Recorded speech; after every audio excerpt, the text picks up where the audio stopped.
I had always prided myself on being a good mother. My son, Brian, was my pride and joy. He was the first child I ever held in my arms, the first to call me Mom, and the first to make me feel like everything I did in life had meaning. For years, I devoted myself to him, to making sure he had every opportunity, every support, every bit of love and guidance that I could provide. From his first steps to his first day of school, I was there. From his graduation to his first job, I cheered him on every step of the way. It wasn't always easy. My husband and I weren't rich, but we made do. There were sacrifices. Of course, missed vacations, sleepless nights, working multiple jobs, but I always knew it was worth it. Everything I did for him. And I always believed that one day, when I was older, when I needed help or comfort, my son would be there for me. I never questioned it. Family was everything, and I thought that no matter what happened, we would always have each other. So when Brian came to me a few months ago, asking for help, I didn't hesitate. "Mum," he said, his voice slightly strained, "I've got this great opportunity coming up, but I need a bit of financial help. Just a few thousand to tide me over until the job kicks in. Can you help me out? I promise I'll pay you back as soon as I can." He didn't ask for much, or so it seemed. The request wasn't unusual. In fact, it was the kind of thing I had done for him many times over the years. Brian had always been ambitious, but sometimes struggled with the financial side of things. There had been times in the past when he needed a little help getting started, a small loan or gift to keep his dreams alive. I'd given it without question, because that's what parents did for their children, right? But this time felt different. Brian's tone was more urgent, more desperate than I was used to hearing. His eyes avoided mine, his body tense in a way that made me feel uneasy. I didn't want to ask too many questions. I wanted to believe that this was the opportunity he had been waiting for, the one that would finally allow him to break through and live the life he'd always dreamed of. "How much do you need?" I asked, pulling out my checkbook. It wasn't a question, really. I was already prepared to help him. "About $10,000. I know it's a lot, but this is a great investment. For me. I can't tell you all the details, but trust me, it's going to pay off," he said, speaking quickly, as though he didn't want to give me too much time to think about it. I didn't hesitate. What was $10,000 in the grand scheme of things? I had spent years saving and investing my money for times like this, when my son would need me. In my mind, it wasn't just a loan. It was an investment in his future, in his success. After all, wasn't that what being a mother was about? Providing your children with the chance to succeed, even if it meant giving up your own comfort. Without even thinking, I wrote the check. It felt like the right thing to do. After all, it was only money. My savings were there to help my family when they needed it. I didn't expect anything in return. In my mind, this was just part of the natural cycle of life. Give when you can, help when it's needed, and everything would work out. Brian smiled when I handed him the check, a smile that seemed genuine, but there was something in his eyes. Flicker of something I couldn't quite place. "Thanks, Mom. I really appreciate it. I'll make it up to you, I promise," he said, his words barely above a whisper, almost as if he didn't want to say them too loudly. I hugged him, telling him everything would be fine. I kissed him on the cheek and sent him off with a promise to follow up and make sure everything was going well. And then, after a few days, I settled back into my routine, reassured by the fact that I had done what was right for my son. But as the days turned into weeks, something began to feel off. At first, I brushed it aside. Brian had always been independent, maybe a bit too independent at times, but that's how he had been raised. He wanted to do things on his own, to make his own way in the world, and I respected that. But as time passed, I noticed that his calls were becoming less frequent. When I did hear from him, his updates were vague. I asked about the opportunity he had mentioned, but every time I did, he brushed me off. "Oh, it's going great. Things are just a little slow right now, but I'll be fine," he'd say, his tone changing from enthusiastic to defensive. I told myself I was just being overbearing, that he didn't need my constant reassurance. I had raised him to be strong, after all. He didn't need me hovering over him all the time. But I couldn't shake the feeling that something wasn't right. I tried calling him more often, trying to stay in touch, but he never picked up. His texts were short and often took days to reply. When I did speak to him, he seemed distracted. Something wasn't adding up. I started checking his social media, hoping to see some sign of progress, something to show that he was following through with whatever venture he had been so eager to tell me about. That's when I saw it. The photo. I was scrolling through my feed when a post from Brian caught my eye. There he was, standing on a beach, a cocktail in his hand, his face shaded by sunglasses. The caption read, "Well-deserved vacation. Hashtag relaxing, hashtag blessed, hashtag living my best life." I stared at the image, my heart sinking with every second that passed. This wasn't just a vacation. This was my money, my $10,000, being spent on a trip. A vacation. Not on an investment. Not on the opportunity he had promised me. I felt a cold, sickening rush of disbelief flood through me. How could he? My hands shook as I picked up the phone, desperate to call him, to demand an explanation. But when I dialed his number, it went straight to voicemail. I texted him, asking him what was going on, why he hadn't told me about this trip, why he was using my savings for something. So selfish. I waited, and waited. Nothing. The silence that followed was unbearable. I felt betrayed, humiliated, and angry. How could my own son do this to me? How could he take my money, lie to me, and spend it on something frivolous while I sat at home, wondering what had happened to him? I had trusted him. I had given him my hard-earned savings because I believed in him, because I wanted to see him succeed. And he had used that trust to betray me in the most hurtful way. It wasn't just about the money, it was about respect, about trust, about the bond we had shared. And he had shattered that bond in one selfish, thoughtless move. I knew then that something had to change. I couldn't just sit back and let him walk all over me. I had been a good mother. I had given him everything I had. And now I needed to start thinking about myself. I needed to protect myself. That night, as I sat in the quiet of my living room, staring at the screen of my phone, I made a decision. I wasn't going to let Brian's betrayal define me, but I also wasn't going to let him get away with this. Not this time. The days following Brian's betrayal felt like I was trapped in a storm that wouldn't let up. The weight of what had happened pressed down on me, heavy and suffocating. I spent hours staring at my phone, waiting for a message, a call, an explanation from Brian. But all I got was silence. No apology. No remorse. Just the quiet hum of my own thoughts as I sat in the empty house, feeling more alone than I had in years. The house felt different now.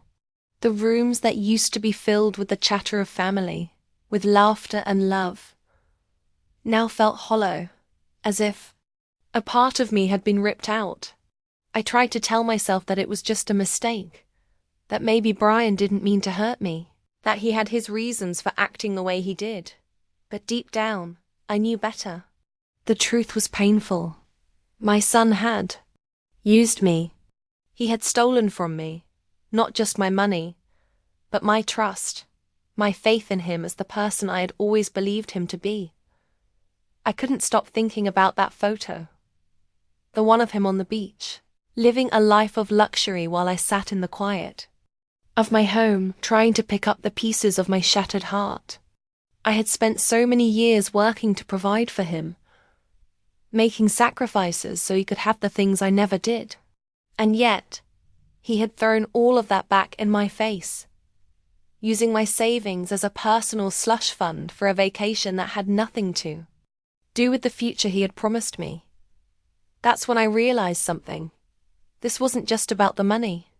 It wasn't just about the betrayal, it was about my boundaries, my sense of self-worth, my right to stand up for myself. I had always been the one who gave. I had always been the one who put my family first, who made sure they were taken care of, even at my own expense. But somewhere along the way, I had lost myself in that role. I had become a silent provider, a doormat for everyone around me. I had given so much of myself, always thinking that my love and sacrifice would be returned in kind, only to find that I was being taken advantage of. No more. I wasn't going to let this happen again. I picked up my phone and called my lawyer. I didn't hesitate. I didn't second-guess myself. This time, I was doing what was best for me. I was taking control. "Hello, Mrs. White." The lawyer's voice came over the phone, warm but professional. "I need to make some changes to my will," I said, my voice steady, more confident than I had felt in weeks. There was a brief pause. On the other end of the line. "Of course. What kind of changes are we talking about?" "I want to revise the beneficiaries," I said, each word coming out with a sharp clarity. "I want Brian removed from the will. He no longer deserves to inherit anything from me." There was silence for a moment, and I could almost hear the lawyer's careful consideration of my request. "Are you sure about this decision, Mrs. Simmons?" he asked gently. "It's not a small change, and once it's in place, it's final." "I'm sure," I said firmly. "He's proven that he can't be trusted. I can't keep enabling him, letting him take from me. I need to protect myself, my future." "Understood," the lawyer replied, his voice steady. "I'll have the necessary paperwork prepared for you." I hung up the phone, feeling a strange sense of relief wash over me. I had done it. I had made the decision to stop being the passive giver, the one who always puts others first. I had put myself and my needs first for once. But as the initial wave of relief faded, a deep sense of sadness settled in. This was my son. This was the child I had raised, loved, and cared for. How could I just cut him out of my life, out of my will, without it changing everything? The thought of losing him for good was gut-wrenching. But the truth was, he had already made that decision when he stole from me without a second thought. The reality was harsh, but it was clear. He had chosen his path, and now I had to choose mine. Over the next few days, I found myself wrestling with the decision. It wasn't easy. Every time I thought about Brian, about the years I had spent raising him, I felt torn. The mother in me wanted to forgive him, to give him another chance. But the woman I had become, the woman who was finally learning to stand up for herself, knew that forgiveness couldn't come without accountability. I couldn't just let him continue to take advantage of me, to treat me as though my love and support meant nothing. I spent my evenings reflecting on everything. Decisions I had made, the sacrifices I had given, and how I had allowed myself to be treated. It was time for me to stop being a doormat. Time to stop enabling the behavior that had hurt me. It wasn't just about money anymore. It was about respect. About reclaiming my own voice, my own identity. And so, I took a long, hard look at my life. I didn't want to live it in fear anymore. Fear of losing my son. Fear of being alone.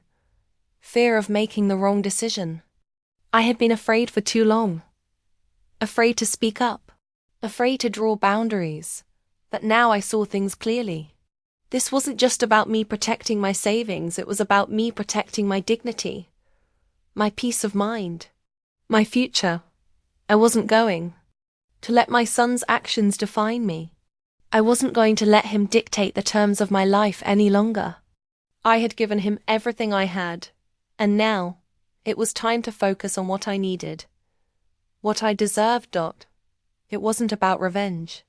It wasn't about punishing him.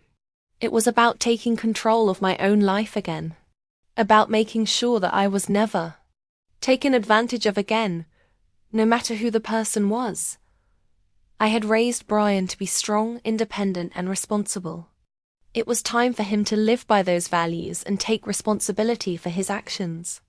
If he was ever going to have a place in my life again, he would have to prove that he deserved it. But in the meantime, I had to take care of myself. I had to make sure that I was protected and that my future wasn't tied to someone who would only take from me without a second thought. As the days passed, I felt stronger. The sadness was still there, lingering in the background, but it wasn't as overpowering as it had been. I had made the decision. I had chosen myself, and that was a choice I could be proud of. The weeks that followed my decision felt like a mixture of relief and grief, two emotions colliding in ways I hadn't expected. The relief was there, yes, but it came with an undercurrent of sadness that seemed impossible to shake. I had made the necessary change, and yet something in me still longed for the connection with my son, the same bond that had once been so strong. The reality was hard to face. Brian had crossed a line, and there was no going back. I had to protect myself, and that meant taking a stand, even if it meant sacrificing the relationship we once shared. The will had been changed. The lawyer had drawn up the documents, removing Brian as a beneficiary. I read the will again and, again, feeling the weight of the decision settle deeper into my bones each time I looked at it. It was final. Brian was out. My assets would go to other family members who had shown me nothing but respect and love. I felt a sense of empowerment, yes, but it was also accompanied by an overwhelming sense of loss. I hadn't spoken to Brian since the night I found out about his vacation. No texts, no calls, no apologies.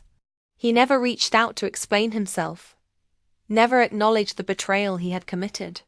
I had hoped that after some time, he would come to realize his mistake. But days turned into weeks and I heard nothing. I kept asking myself if I had done the right thing. Was cutting him out of my life the best choice? I loved him. He was my son, and the thought of losing him forever haunted me. But what choice did I have? He had stolen from me, used my love and trust to fund his selfish desires, and then abandoned me when I needed him most. Was it really a betrayal of love to protect myself? One evening, as I sat in the living room, lost in thought, I heard a knock on the door. I wasn't expecting anyone. My pulse quickened as I rose from my chair, my heart racing. I had spent so much time thinking about Brian, wondering if he would ever come back, if he would try to fix what he had broken. But I hadn't expected it to happen like this. I opened the door, and there he stood.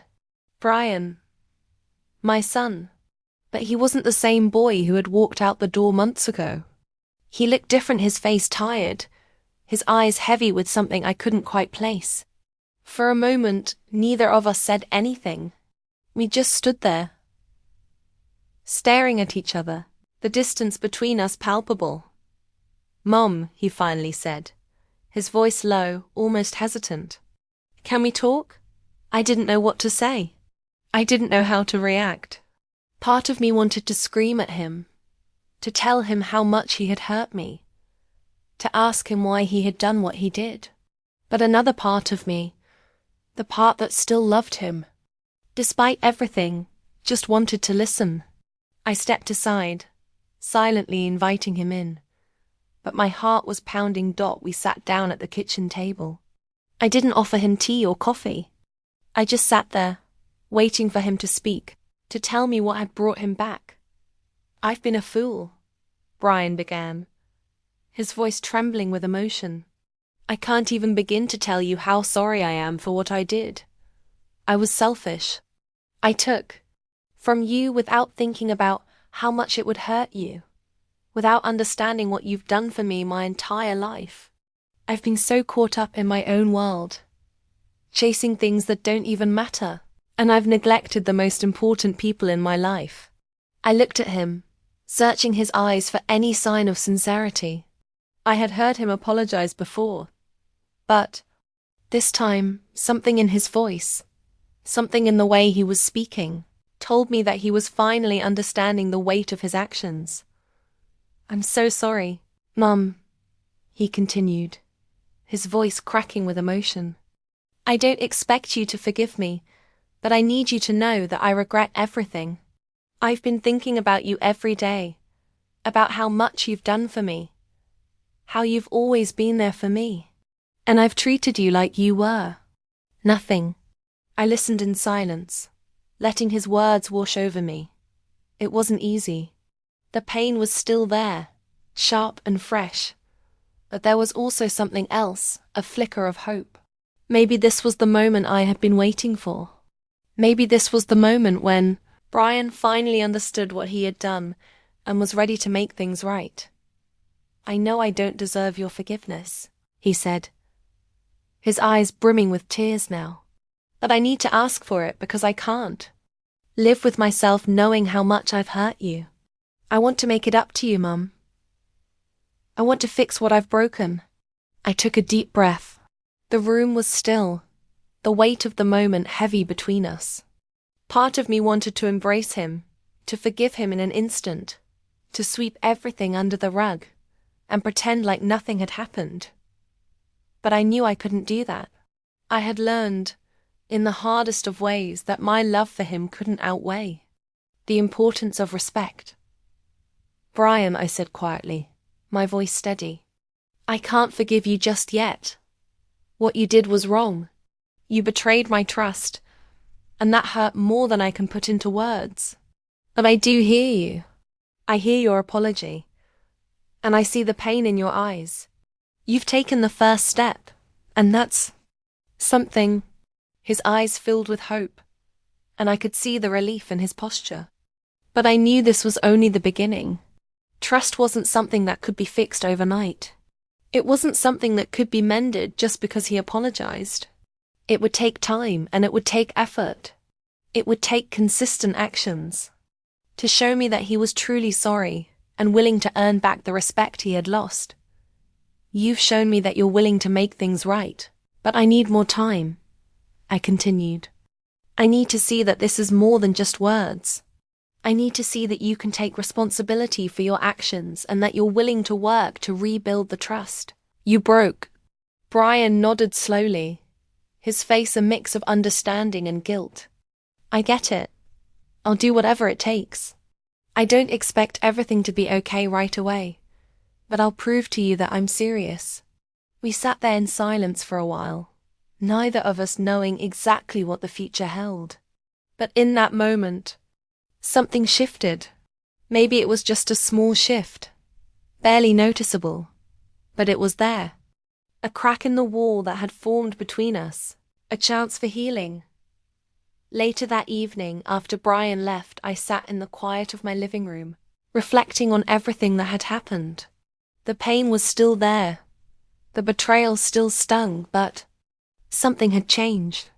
The decision to cut Brian out of my will had been one of the hardest things I had ever done, but it had also been the catalyst for this moment. It had forced us both to confront the truth.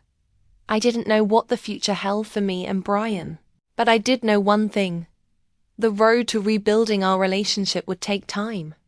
It would take patience, and it would require both of us to be open, to be vulnerable, and to do the work necessary to heal.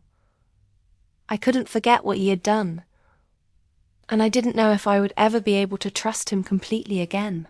But for the first time in a long time, I felt like there was hope. Maybe, just maybe, we could find our way back to each other.